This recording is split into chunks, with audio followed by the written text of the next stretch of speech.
Hello friends, आप सभी का पुनः स्वागत है आपके इस YouTube platform home science classes with Mohini ma'am में। तो जैसा कि आप सभी लोग जानते हैं, हम लोग ईसीसी ई एजुकेटर की प्रतिदिन बात करते हैं। जो भी अपडेट होती है सारी बताते हैं और उसकी चर्चा तो करनी ही है कि किन जिलों में भर्ती रद्द हुई है, किसमें पुनः आ गई है रद्द होने के बाद, और उसके बाद 8,800 10,684 क्या अपडेट है। और उससे भी बड़ी अपडेट एक और है, हमें पता है बहुत से बच्चे ऐसे होंगे जो टीजीटी पीजीटी एलटी ग्रेड की तैयारी कर रहे होंगे।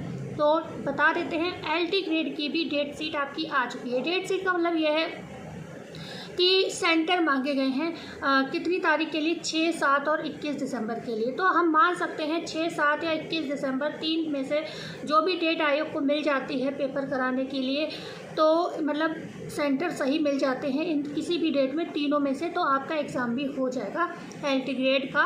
और टीजीटी का तो आपको पता ही है 18 से 19 दिसंबर को है, और आपका पीजीटी का तो अभी अगले महीने अक्टूबर में ही है, 15-16, ठीक है, पीजीटी की। तो कह सकते हैं ये 3 महीने हम लोगों के लिए बहुत लकी हो सकते हैं। और आप लोगों के कमेंट आ रहे थे, मैम प्रैक्टिस सेट आप क्या यूज़ कर रहे हैं, किसकी क्लास देख रहे हैं, ये सब। तो क्लास तो मैं परचेज़ तो मैंने कोर्स किसी का नहीं किया है, लेकिन हाँ जो भी किया है अभी आपको नेक्स्ट वीडियो में एक देने वाली हूँ प्रैक्टिस सेट की। मैं कुछ प्रैक्टिस सेट खरीद कर लाई थी और कुछ प्रैक्टिस सेट मुझे लग रहा है जो ऑनलाइन आपको मिल जाएंगे, बहुत सही रहेगा अगर आप ले लेते हो। सारी चर्चा हम करेंगे, आपको दोपहर या शाम तक मैं कोशिश करूँगी वीडियो दे दूँगी। और सुपरवाइज़र की वीडियो भी तैयार है, लेकिन एक दिन में बहुत ज़्यादा वीडियो डाल दें तो आप लोग देखते नहीं हो, तो कल तक आपको वो मिल जाएगी। परेशान ना हो, सुपरवाइज़र का जो है ना एग्ज़ाम ऐसा नहीं है कि कहते हैं अभी एग्ज़ाम है बिल्कुल सिर पर और ये एग्ज़ाम बिल्कुल जल्द में है, तो इसकी वीडियो आपको हम पहले देंगे जिससे आप लोग टाइम पर प्रैक्टिस सेट ले लें और आपकी तैयारी हो सके। तो अब हम ईसीसी ई एजुकेटर की चर्चा को प्रारंभ करें उससे पहले आप सबसे क्या एक रिक्वेस्ट मैं कर सकती हूँ कि सभी मित्रों को ये जो है वीडियो ज़रूर शेयर करें। अगर आप बेशक आपने टीजीटी पीजीटी की तैयारी नहीं करनी है, किसी भी रीजन से आपका नहीं है बीएड वगैरह, तो आपके कोई मित्र हो जिन्होंने किया हो उनको शेयर कर दीजिएगा वीडियो, जिससे उन्हें पता चले कि किस तरीके से वो सिलेक्शन ले सकते हैं। मैं प्रैक्टिस सेट वगैरह सब बता दूँगी, ठीक है ना। तो चलो अभी हम स्टार्ट करते हैं। जो मेन अपडेट है हमारी ईसीसी ई एजुकेटर को लेकर, उसकी चर्चा हम पहले कर लेते हैं, ठीक है ना। तो सबसे पहले बात करें ऑल, जो आपकी ऑल करके वैकेंसी आई थी ना ऑल जनपद की, वो वैकेंसी रद्द कर दी गई है। कौन सी वाली? ऑल जनपद की वैकेंसी आई थी बलिया में आई थी, लेकिन बहुत कन्फ्यूज़न क्रिएट किया इस वैकेंसी ने, क्योंकि इस पर बलिया कहीं लिखा ही नहीं था, ऑल जनपद लिखा। अब ये समस्या पहुंची होगी तो पोर्टल के जो पोर्टल को सेट करते हैं उन लोगों के पास, तो उन्होंने इस भर्ती को रद्द कर दिया है। और आपको बता दें 3,000 से ऊपर इस वैकेंसी में फॉर्म पड़ गए थे, ठीक है, करीब 3,500 के करीब फॉर्म इस वैकेंसी में पड़ चुके थे, और उसके बाद ही भर्ती रद्द हो गई। और ये बड़ी प्रॉब्लम ये भी थी कि इसमें ऐसा नहीं था कि बलिया वालों ने ही अप्लाई किया था, बलिया से ज़्यादा ऑल जनपद वालों ने अप्लाई किया था इसमें। तो अच्छा ही रानी बच्चे परेशान होते, ठीक है ना। सिलेक्शन देखो आपका हो भी जाता वहाँ पे 10,000 के लिए, आप क्या ही करते दूसरे शहर में जाके, है ना। तो ज़िले वालों की भर्ती ज़िले बाहर ही रहने दो, बहुत ज़्यादा अच्छा है। अगर आप आसपास ज़िले के हो तो अप्लाई करो, लेकिन ऑल जनपद के नाम से सभी बच्चों को ये लगा, हमें भी यही लगा कि चलो वैकेंसी ऑल जनपद के नाम से है तो अपने ज़िले में ही सिलेक्शन होगा, तब तो सही था। लेकिन बलिया की थी तो आपको बलिया ही रहना पड़ता जाके, तो बहुत दिक्कत होती। तो अच्छा किया वो रद्द कर दी, लेकिन कब तक आएगी तो बता देते हैं। जौनपुर की वैकेंसी में कुछ इशू रहा था जो कि फिर पोर्टल से हटाई गई थी, और उसके मात्र 2 दिन बाद ही ये वैकेंसी आपकी पुनः आ गई थी, ठीक है ना। तो ऐसे ही अब बीच में पड़ रहा है संडे, तो जहाँ तक तो मुझे लग रहा है कि शाम तक ही अपडेट हो जाएगा, आज शाम तक ही अपडेट हो जाएगा। अन्यथा की केस में अगर मान लो बाई चांस ऐसा होता है कि आज नहीं आ पाती है तो मंडे तक तो वेट करना होगा, क्योंकि कल संडे कोई काम होना नहीं है, ठीक है ना, कोई भी वैकेंसी नहीं आएगी।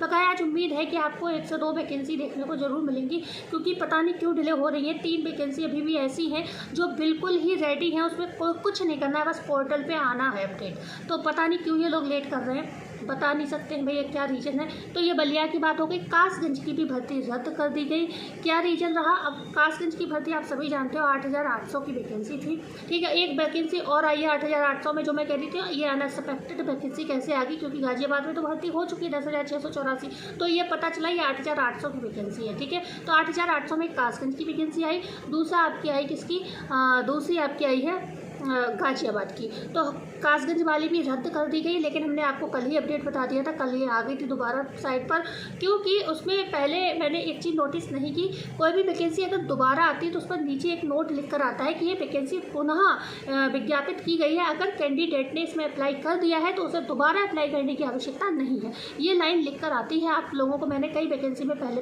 पढ़वाई है ये लाइन, तो इसमें ऐसा लिख के नहीं आया है। तो इसका मतलब है जिन लोगों ने अप्लाई कर दिया है वो लोग भी आप लोग दोबारा अप्लाई करिएगा। कासगंज की वैकेंसी में आप लोग दोबारा अप्लाई करिएगा, ये बात ध्यान से सुन लो, नहीं आप लोग सोचेंगे हमने तो अप्लाई कर दिया और आप भूल जाएंगे और आपका काम नहीं हो पाएगा। इसलिए वीडियो को सही से समझ लीजिएगा। और ये अपडेट मैं गलती कर दी, मैं बीच में दे रही हूँ, कुछ बच्चे जो है स्टार्टिंग में वीडियो देखते हैं और हट जाते हैं, तो ये बहुत बड़ी गलती हो जाएगी आप लोगों की, ठीक है। तो बकाया हो गई ये चर्चा। हमीरपुर ज़िले का जो है आपका फाइनल लिस्ट आ गया है, फाइनल लिस्ट। और हाँ, आप लोग कहते हो कितने परसेंट पर सिलेक्शन होगा, हमारा 245 है, हमारा इतना है, हमारा उतना है। इतने अच्छे परसेंटेज वाले लोग जो है रह जाते हैं। और इसमें जो हाईएस्ट कट ऑफ गया है, मतलब इसमें तो गया ही इतना है, ठीक है ना, 80% हाईएस्ट कट ऑफ गया है हमीरपुर में। 80% मतलब वो भी, ये तो मैं ज़्यादा बता रही हूँ, 79 पॉइंट कुछ करके गया है, ठीक है ना। तो यहाँ पर मैंने एक एवरेज ले लिया है कि 80% जो हाईएस्ट कट ऑफ गया है, और जो आपका लोएस्ट कट ऑफ है वो मात्र 64.1% गया है। तो इतना कम परसेंट पे सिलेक्शन हुआ है ECC ई एजुकेटर होम साइंस में, ठीक है। तो आप लोग, मैं हर बार कहती हूँ ECC ई एजुकेटर एक ऐसी वैकेंसी, इसमें ये भी मत सोचो कि मेरे नंबर कितने हैं, बस आपको अप्लाई कर देना है। ये इसमें रैंडम सिलेक्शन भी हो रहा है, रैंडम ही है लगभग, तो मतलब किसी को भी बुला लिया जा रहा है। डॉक्यूमेंट्स वेरिफिकेशन का, जो डॉक्यूमेंट्स वेरिफिकेशन में जाता है उसका 50% चांस तो बढ़ ही जाता है कि मतलब 50% पे आ जाता है कि सिलेक्शन हो भी सकता है, नहीं भी हो सकता है, ठीक है। क्योंकि वो लोग तो बिल्कुल ही बाहर हो जाते हैं जिनको डॉक्यूमेंट्स वेरिफिकेशन को भी नहीं बुलाया जाता है। और वैसे अब तो DB चलो ये चीज़ स्टार्टिंग में हुई थी ECC ई एजुकेटर में कि कुछ बच्चे सिलेक्ट किए जा रहे थे, और अब तो लगभग सभी बच्चों को बुला लिया जा रहा है DB के लिए, ये भी नोटिस किया गया है ज़िले में, ठीक है। तो अब बात आती है बनारस ज़िले में जो है फाइनल रिजल्ट की बात। तो उसके भी कॉल आने शुरू हो गए हैं, तो आप लोग अपना मेल बॉक्स, कॉल, व्हाट्सएप सब कुछ खोल कर रखें। बहुत से लोग रिचार्ज वगैरह नहीं कराते, हमारे पास कमेंट आते हैं कि रिचार्ज नहीं था मैम, पता नहीं चल पाया, ये समस्या इस समय मत रखना आपके ज़िले में। जो भी फॉर्म आया हो, नहीं आया हो, देखो नहीं आया है तो भी आपको अप्लाई करना है, तो फ़ोन में रिचार्ज भी भर के रखो अभी कुछ दिन, ठीक है ना, जब तक ये वैकेंसियाँ फाइनल नहीं हो जाती हैं, ठीक है। तो आपको बता देती हूँ बनारस ज़िले में जो फाइनल रिजल्ट का जो है कॉल वगैरह आने लगा है, और यहाँ पर BSA कार्यालय में संपर्क करने के लिए आपको बुलाया जा रहा है। अब BSA कार्यालय जब डॉक्यूमेंट्स वेरिफिकेशन हो जाता है उसके बाद अगर दोबारा बुलाया जा रहा है स्पेशली आपको, तो इसका मतलब कई बार ऐसा होता है कि इन केस पैसे का भी होता है, ठीक है ना, खेल होता है थोड़ा बहुत, तो वो आप अपने ऊपर देखिएगा आपको क्या करना है क्या नहीं करना। देखो कई बार मैं एक बात बताऊँ, हम लोग शराफत भी दिखा देते हैं, लेकिन कोई ना कोई और ऐसा होता है जो पैसे देकर वैकेंसी लेकर चला जाता है, तो ऐसे में फिर गुस्सा आता है। भाई या तो सभी लोग ठान ले हमें ये काम नहीं करना है, ओके। तो मैं तो आपसे यही कहूँगी भाई ये काम कोई करना ही मत, कोई भी मत दो, तो फिर तो जिसका होगा उसी का होगा सिलेक्शन। लेकिन पैसे देने से क्या होता है ना, सिस्टम सारा बिगड़ जाता है। देखो वैकेंसी आई है तो सिलेक्शन तो होना है, आप पैसे दो या नहीं दो, लेकिन जो ये कुछ लोग पैसे दे देते हैं ना, ये खेल गड़बड़ कर देते हैं। 10,000 की सैलरी के लिए आप लोग इतना गंदा काम ना करें। मतलब ये हर कोई व्यक्ति प्रण कर ले भाई पैसा नहीं देना है तो ये वैकेंसी तो मिलनी ही मिलनी है, ऐसा नहीं वैकेंसी रद्द हो जाएगी, नहीं होगी। लेकिन जब कुछ बच्चे पैसे देते हैं, जो शराफत दिखा देते हैं, वो बेचारे अच्छे नंबर लेकर भी रह जाते हैं, तो ये चीज़ें मत किया करो, ठीक है। डायरेक्ट कोई मतलब ही नहीं रखो, और किसी को ओरिजिनल डॉक्यूमेंट्स वगैरह मत पकड़ा देना, नहीं तो वो आपको ब्लैकमेल करने लगे। आप अपना काम कराएं, दिखाएं, और सारे डॉक्यूमेंट्स कहो मेरे वापस करो, ठीक है, तुरंत लेके अपने डॉक्यूमेंट्स आ जाना, ठीक है। तो अब बात आती है 8,800 की भर्ती की और 10,684 की। तो 10,684 में ये तो हम सभी जानते हैं कि कितने ज़िले बाकी हैं, हमने आपको बताया भी था, ठीक है ना, कितने ज़िले बाकी हमने आपको बता भी दिया था। हाँ, मैंने ये बताया था कि 3 जिलों के जो है 5 ज़िले बताए थे, 2 में आ गया है, 3 ज़िले ऐसे हैं जिनकी आपको वैकेंसी कभी भी देखने को मिल सकती है, आज भी और आने वाले 2-4 दिनों में भी, ठीक है। कल संडे कल नहीं आएगी, जैसे कि आपका कौशाम्बी है, ललितपुर है, और आपका कौशाम्बी, ललितपुर और बिजनौर, क्योंकि महाराजगंज, बलिया, मैंने बताया ना ये 5 ज़िले ऐसे थे जिसमें सारी प्रोसेस पूरे हैं, तो 2 में आ गई, लेकिन बलिया की भी रद्द हो गई है, तो वो भी आ जाएगी, ज़्यादा पर टाइम नहीं लेगी, क्योंकि जौनपुर में भी ज़्यादा टाइम नहीं लिया था, दूसरे ही दिन आ गई थी अपडेट। तो इसमें उसमें भी नहीं लगेगा टाइम, परेशान ना हो, आप आराम से भरना फॉर्म, ठीक है। बकाया आपका जो है बचे जिले आप सभी को हम लोग बता चुके कल वाली वीडियो में, तो समय बर्बाद करने का कोई फ़ायदा नहीं है। एग्ज़ाम आप लोगों के सिर में है, सिर पर है, उसकी तैयारी करें। मेन आती है 8800 की अपडेट बता दे रही हूँ मैं।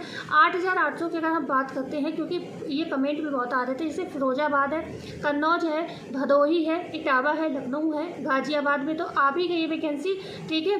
और थोड़ा मैं क्लियर कर लूँगी वैकेंसी गाजियाबाद में, जब सीट मैच कर लूँगी तभी क्लियर हो जाएगा। सीट मैच कर लेती हूँ तभी पता चल जाएगा 8800 की ही है या 10,684 की वैकेंसी।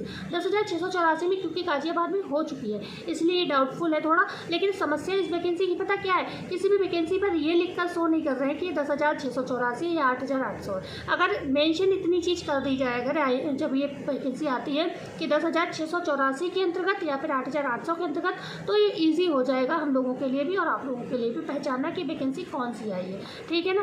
तो बात करते हैं यहाँ पर देवरिया है आपका, और अभी जो मैंने नाम लिए फिरोजाबाद, कन्नौज, भदोही, इटावा, लखनऊ, गाजियाबाद, बहराइच, झांसी, बदायूं, हाथरस, प्रतापगढ़, हरदोई, बस्ती, फर्रुखाबाद, बिजनौर, सीतापुर, देवरिया, अलीगढ़, औरैया, सुल्तानपुर, अमेठी, ये ज़िले ऐसे हैं जहाँ पे 8,800 की जो है सेवा प्रदाता एजेंसी की चुनाव की प्रक्रिया जो है उसकी बिड जारी है, और लगभग बिड जो है पूरी भी होने वाली है, ठीक है ना। बिड पूरी होने वाली है, तो 25 सितंबर तक मैंने बताया था आपको बिड पूरी हो जाएगी। तो उसके बाद आपको कभी भी लास्ट आपको सितंबर तक मुझे उम्मीद है वैकेंसी देखने को मिल सकती है 8,800 का, ठीक है ना। संत कबीर नगर में भी आपको बता दें 29 सितंबर तक सेवा प्रदाता एजेंसी का चुनाव कर लिया जाएगा। उसके बाद आपको यहाँ पर जो है मतलब आपका 8,800 वैकेंसी आपकी आ जाएगी। तो अब आपके आ गए हैं भविष्य में बहुत सारे एग्ज़ाम। अच्छा, लास्ट डेट और बता दूं जाते जाते कौन सी वैकेंसी की लास्ट डेट कब है। तो कासगंज पुनः आ गई है रद्द होने के बाद, तो कासगंज की आपकी 26 सितंबर लास्ट डेट है। गाजियाबाद की आपकी है 25 सितंबर लास्ट डेट। आगे बात करते हैं आपकी इटावा की है 2 अक्टूबर, ओके। बलिया की रद्द हो गई है। महाराजगंज की है 24 सितंबर, ठीक है। महाराजगंज में 24 सितंबर है, और लगभग आपकी हो चुकी है, ठीक है ना। हाँ, आज आपकी बुलंदशहर होम एंड हेल्थ आज 20 तारीख है, तो होम एंड हेल्थ जो बीएससी होम साइंस है उसकी लास्ट डेट है, और हरदोई की भी बीएससी होम साइंस की आज लास्ट डेट है, ठीक है ना। तो इस तरीके से जो ये वैकेंसी है, और हाथरस में भी होम एंड हेल्थ की चल रही है, उसकी भी आज लास्ट डेट है, ठीक है। तो अब और हाँ, जौनपुर की 28 सितंबर लास्ट डेट है ECC एजुकेटर की। तो अब आप ये वैकेंसी चेक कर लीजिएगा। हम मिलते हैं कल आपसे नई अपडेट के साथ, नई जानकारी के साथ। जब तक के लिए वीडियो को कर दीजिएगा लाइक, चैनल को शेयर एंड सब्सक्राइब। धन्यवाद।